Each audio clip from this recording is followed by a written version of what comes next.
Hello everyone and welcome back to IMO Reviews. Today we are discussing Honk for Jesus, Save Your Soul, directed by Adama Ebo and starring Sterling K. Brown and Regina Hall. Honk for Jesus, Save Your Soul tells the story of the pastor and first lady of a Baptist megachurch, which after a recent scandal is now reopening, with the documentary team following their every move. But before we go any further, you know what to do. Hit that like button, hit the subscribe button if you haven't already. It really does make all the difference to the channel, and we thank you if you do. Let's get into what I liked about Honk for Jesus, Save Your Soul. I thought the movie was very funny from start to finish. It's a lot of fun to see Sterling K. Brown in a much more light-hearted character and role, but without a doubt it is Regina Hall who absolutely steals the show.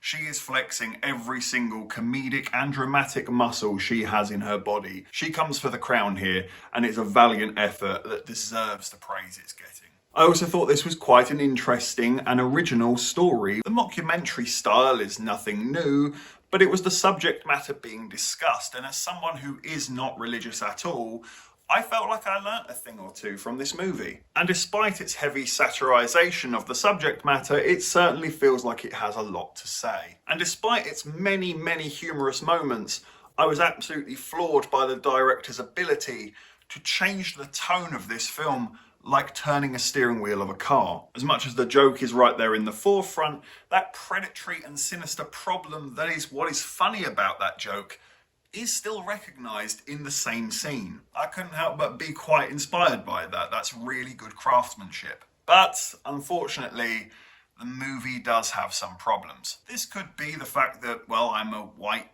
guy from the UK who's not religious, so I don't have any experiences with a black Baptist megachurch like this. I only ever really hear about it in the news when there has been some sort of scandal or money laundering going on. And as much as I feel like I got an insight into that world, I still don't feel like I necessarily understood it. I would definitely love to see a religious person's views on this movie. And I do think the pacing is pretty poor. While I was watching the film, it did cross my mind that this would be better as a short. And after watching the movie, I very quickly discovered it started as a short. And it makes perfect sense because there is this portion in the middle of the movie where it just feels like it is spinning its wheels, repeating the same messages, beating the same drum, and ultimately not really going anywhere. I feel like they really could have used that time wisely and made more points about the situation and point out more problems and actually really build an argument to their case and point. But because they keep on beating that same drum and bringing up the same issues,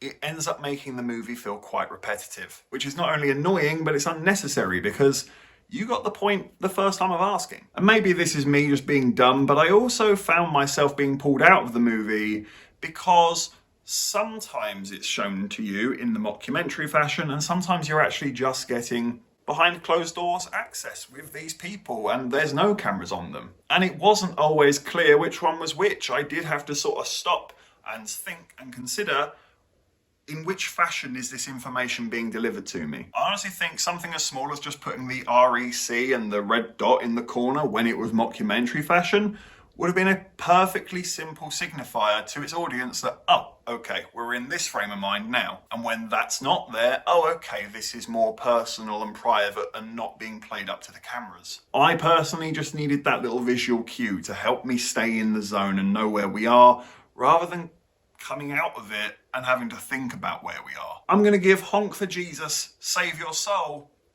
an 8 out of 10. This is a very funny movie with a very original idea, with not only enjoyable performances, but impressive performances. But I do feel like the movie eventually runs out of ideas and it ends up just spinning its wheels rather than actually really going anywhere with the idea. Realistically, I wanted to give this movie a 7 out of 10, but when I started looking at the other movies I'd reviewed this year, I liked it a lot more than those 7s that are already on there, and I even liked it a bit more than some of those low 8s. So yeah, it's sitting at an 8 out of 10 for me, but I totally understand if you have it higher or lower. Thank you for watching this review. Please be sure to hit that like button and hit that subscribe button if you haven't already, and please do hit the comment section as well. Have you seen Honk for Jesus, Save Your Soul?